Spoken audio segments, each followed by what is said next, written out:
ለገሃርን ሲያስቡ ምን ትዝ ይሎታል? የቀድሞውን የምድር ባቡር ጣቢያ ወይስ የተለያዩ የመዝናኛ ስፍራዎች? የአዲስ አበባ እምብርት በሆነችው ለገሃር ጊፍት ሪል ስቴት እየገነባ ስላለው ቅንጡ የመኖሪያ መንደር ሰምተዋል? ላለፉት 3 አስርት ዓመታት ከ10 ሺህ በላይ ቤቶችንና የንግድ ሱቆችን ጥንቅቅ አድርጎ ሰርቶ በማስረከብ የሚታወቀው ጊፍት ሪል ስቴት አሁን ደግሞ መጪውን የፋሲካ በዓል ምክንያት በማድረግ በሁሉም ሳይቶቻችን ላይ ማለትም በለገሃር በ22 በተክለ ሃይማኖት በሲኤምሲ በአያት በቦሌ አትላስ ከመጋቢት 17 ቀን ጀምሮ ታላቅ የሽያጭ ኤክስፖ አዘጋጅተን እየጠበቅኖት ነው። በእነዚህ ቀናቶች ሲመጡ በ20% ቅናሽ፣ በ5% ቅድመ ክፍያ እንዲሁም በ55/45 የረጅም ጊዜ ባንክ ብድር የተመቻቸለትን አፓርትመንቶችና የንግድ ሱቆችን ለሽያጭ አቅርበናል። ያስታውሱ፣ የቀሩን ውስን ቤቶችና የንግድ ሱቆች ስለሆኑ ፈጥነው የዚህ ዕድል ተጠቃሚ ለመሆን በ0979 2828 33 ላይ በመደወል ይመዝገቡ። ጊፍት ሪል ስቴት ማህበረሰብን እንገነባለን።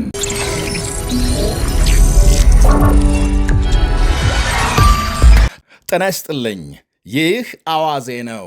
የዕለቱን ዋና ዋና ጉዳዮች እንመለከታለን። በላይ በቀለ ነኝ። ኢራን ያበለጸገችው ዩራኒየም ካልተወገደ የጦርነቱ አጠቃላይ ግብ እንዳልተሳካ የሚቆጠር ነው አሉ የእስራኤል ከፍተኛ ወታደራዊ ባለስልጣን። ኢራን አዲስ የሰላም ዕቅድ ለአሜሪካ መላኳ ሲነገር ጦርነቱ ተጨማሪ ሚሊዮኖችን ለረሃብ እንደሚዳርግ ተመልክቷል። አንድ የእስራኤል ወታደራዊ ባለስልጣን በሰጡት መግለጫም የኢራን የበለጸገ 400 ኪሎ ግራም ዩራኒየም የማይወገድ ከሆነ የጦርነቱ ዋነኛ ዓላማ እንዳልተሳካ ይቆጠራል ብለዋል። እንደ ትልቅ ሽንፈት እንደሚቆጠር አሁን ኢራን ያበለጸገችው ዩራኒየም 11 ኒኩሌር ቦምቦች መስራት እንደሚያስችላት ወታደራዊ ባለሙያዎች ይገልጻሉ። በአሜሪካና ኢራን መካከል በሚካሄድ ድርድር ዩራኒየሙን ለማስወገድ ስምምነት ካልተደረሰና ኢራን በቀጣይ ዩራኒየም ማበልጸግ ካላቆመች ለ40 ቀናት የተካሄደው ውጊያ ውጤቱ ምንድን ነው በማለት ይጠይቃሉ። ምክንያቱም የጦርነቱ መነሻ በሆነው የኢራን የኒኩሌር ፕሮግራም ላይ ስምምነት ካልተደረሰ እንዲህ ዓለምን ሳይቀር ለቀውስ የዳረገው ጦርነት ውስጥ መግባትም ባላስፈለገ ነበር ብለዋል። ያም ሆኖ ኢራን በሰላማዊ ድርድር ያበለጸገችውን ዩራኒየም ካላስወገደች እስራኤል ሌላ ዙር ዘመቻ በኢራን ላይ እንደምትከፍት ወታደራዊ ባለስልጣኑ ገልጸዋል። ከአሜሪካ ጋር እስካሁን በተካሄዱ ንግግሮች ኢራን የዩራኒየም ምርቷን አሳልፋ ለመስጠት ፈቃደኛ የመሆን አዝማሚያ አላሳየችም። በሰሞኑ አዲስ ባቀረበችው የሰላም ዕቅድም የኒኩሌር ድርድር እንዲዘገይ ተደርጎ የሆርሙዝ መተላለፊያን ለመክፈት ፍላጎት እንዳላት አመልክታለች። ቴሄራን ዛሬም ጦርነቱን ለማስቆም ያስችላል የተባለ ሌላ የሰላም ዕቅድ ማቅረቧን የሀገሪቱ መገናኛ ብዙሃን ይፋ አድርገዋል። ኢራን በፓኪስታን በኩል ያቀረበችው አዲስ የሰላም ሐሳብ ለአሜሪካ መላኩን የፓኪስታን ባለስልጣናት አረጋግጠዋል። ይሄኛው የሰላም ዕቅድ ምን ጉዳዮችን እንዳካተተ ግን ዝርዝር ማብራሪያም አልሰጡም። ከዚህ ቀደም ማለትም ኢራን ያቀረበችውን ዕቅድ ፕሬዝዳንት ትራምፕ ውድቅ ማድረጋቸው ይታወሳል። የተባበሩት አረብ ኤሚሬትስም በተለይ የሆርሙዝ መተላለፊያን በተመለከተ ኢራን እምነት ሊጣልባት አይገባም ብላለች። በአንድ ከፍተኛ ባለስልጣኗ በኩል ቴሄራን በሆርሙዝ መተላለፊያ ላይ የምትወስደው የተናጠል እርምጃ ሁሉን አቀፍ በሆነ ስምምነት ካልተቀየረ በፍጹም እምነት ሊጣልባት አይገባም ብለዋል። በተያያዘ የተባበሩት አረብ ኤሚሬትስ ዜጎቿ ወደ ኢራን፣ ኢራቅና ሊባኖስ እንዳይጓዙ ስትከለክል በእነዚሁ ሀገሮች ያሉ ዜጎቿም ለቀው እንዲወጡ ባለስልጣናት አስጠንቅቀዋል። በሦስቱ ሀገሮች ያለው ሁኔታ አስተማማኝ ባለመሆኑ ነው ብለዋል። ኤሚሬትስ ከ4 ዓመት በፊት በተመሳሳይ ዜጎቿ ወደ ሊባኖስ እንዳይጓዙ እገዳ ጥላ የነበረ ሲሆን ክልከላው ባለፈው የፈረንጆች ዓመት መነሳቱ ይታወቃል። የኢራን ባለስልጣናት የሆርሙዝ መተላለፊያን መቆጣጠር የቴሄራን ሕጋዊ መብት እንደሆነ እየገለጹ ናቸው። በሌላ በኩል የሆርሙዝ ወሽመጥ የኢራን የተፈጥሮ ወይም ሕጋዊ መብት እንጂ የዓለም አቀፍ የውሃ ክልል አይደለም ብለዋል የሀገሪቱ ምክትል አፈ ጉባኤ ዛሬ ለሪፖርተሮች በሰጡት ቃል። የተባበሩት መንግስታት ግን የሆርሙዝ መተላለፊያም ዓለም አቀፍ የባህር ወሽመጥ ስለመሆኑ ይገልጻል። በዓለም የባህር ሕግ መሠረት በሆርሙዝ ሰርጥ ሁሉም መርከቦች ያለምንም ገደብና ጫና የመተላለፍ መብት አላቸው። እናም ኢራን ልክ እንደ ግል ንብረቷ የሆርሙዝ መተላለፊያን ስጋት ላይ መጣል አትችልም ብሏል የመንግስታቱ ድርጅት። ሌላው ቀርቶ የሆርሙዝ ሰርጥ በሰሜን በኩል በኢራንና በደቡብ በኩል በኦማን መካከል የተቀመጠ በመሆኑ በመተላለፊያው ላይ የመብት ጉዳይ ከተነሳ ኦማንም ይመለከታታል ይላሉ ተንታኞች።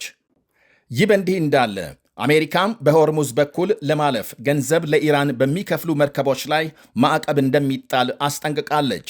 ቴሄራን የሆርሙዝ መተላለፊያን ከሚጠቀሙ መርከቦች ክፍያ ለመቀበል የሚያስችል ሕግ ማውጣቷም ይታወሳል። የሆርሙዝ መተላለፊያ በመዘጋቱ ሳቢያ በተያዘው የፈረንጆች ዓመት 50 ሚሊዮን ሕዝብ ለረሃብ እንደሚዳረግ የዓለም የምግብ ፕሮግራም አስጠንቅቋል። በሌላ በኩል በተለይ ድሃ ሀገሮች በሆርሙዝ መተላለፊያ መዘጋት ክፉኛ እየተጎዱ መሆናቸውን አመልክቷል። ዩሪያን ጨምሮ ከዓለም የማዳበሪያ አቅርቦት 3 እጅ የሚሆነው በሆርሙዝ ሰርጥ የሚተላለፍ መሆኑን የጠቀሰው የምግብ ፕሮግራሙ በመተላለፊያው መዘጋት ሳቢያ የማዳበሪያ ዋጋ የ80 በመቶ ጭማሪ ማሳየቱን አስታውቋል። በማዳበሪያ እጦት ምርት ይቀንሳል፣ የምግብ እጥረት ይከሰታል። የምግብ ዋጋ ጭማሪ በአስፈሪ ሁኔታም እየቀጠለ መሆኑንና እስከፊታችን መስከረም ግሽበቱ ከ5 በመቶ በላይ ሊደርስ እንደሚችል አስጠንቅቋል። እናም በተያዘው የፈረንጆች ዓመት በዓለም ዙሪያ በተለይ በድህነት ስር ባሉ ሀገሮች ተጨማሪ 50 ሚሊዮን ገደማ ሕዝብ ለአስከፊ ረሃብ ሊጋለጥ እንደሚችል አመልክቷል። በእስያ ያለው የምግብ ዋስትና ችግር በ24 በመቶ ሊጨምር እንደሚችል በአፍሪካም እንዲሁ። እናም ምናልባትም ቀጣዩ ጦርነት በሀብታምና ድሃ ሀገሮች መካከል በምግብ ላይ ሊሆን እንደሚችል የፕሮግራሙ ኃላፊዎች ስጋታቸውን ይገልጻሉ።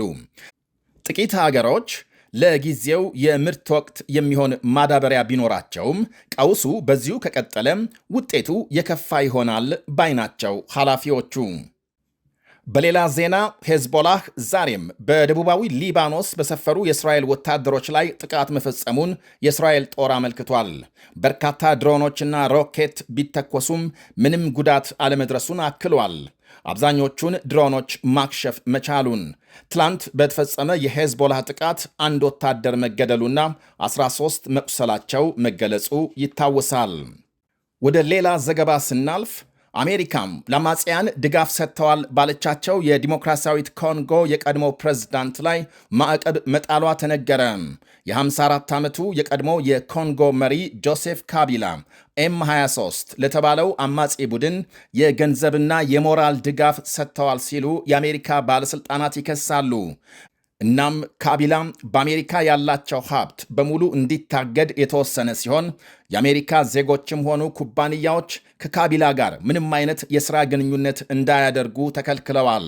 እንዲሁም ባንኮችና የውጭ አጋሮች ቀጥተኛ ያልሆነ ውል እንዳይፈጽሙ ማስጠንቀቂያ ተላልፏል። ማዕቀቡን ጥሶ የተገኘ ጥብቅ እርምጃ ይጠብቀዋል።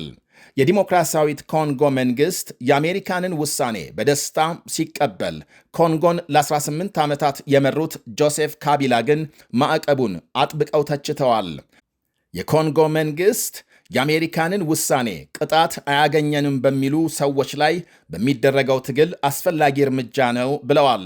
ሉዓላዊነትንና ተጠያቂነትን ለማምጣት የተጀመረውን ዘመቻም የሚያሳልጥ መሆኑን ጆሴፍ ካቢላ በበኩላቸው የአሜሪካ እርምጃ የኮንጎን ባለሥልጣናት ትርክት መሠረት አድርጎ የተፈጸመ ነው በማለት ተችተዋል።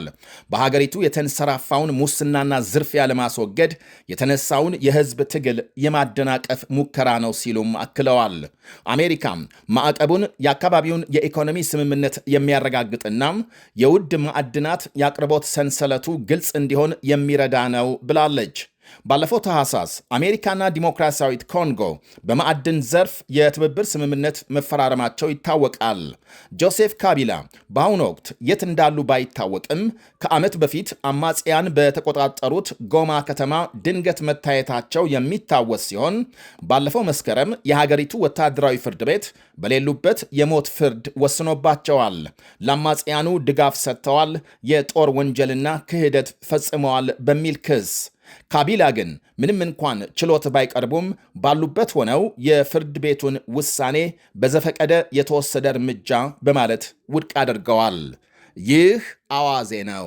ለገሃርን ሲያስቡ ምን ትዝ ይሎታል? የቀድሞውን የምድር ባቡር ጣቢያ ወይስ የተለያዩ የመዝናኛ ስፍራዎች? የአዲስ አበባ እምብርት በሆነችው ለገሃር ጊፍት ሪል ስቴት እየገነባ ስላለው ቅንጡ የመኖሪያ መንደር ሰምተዋል?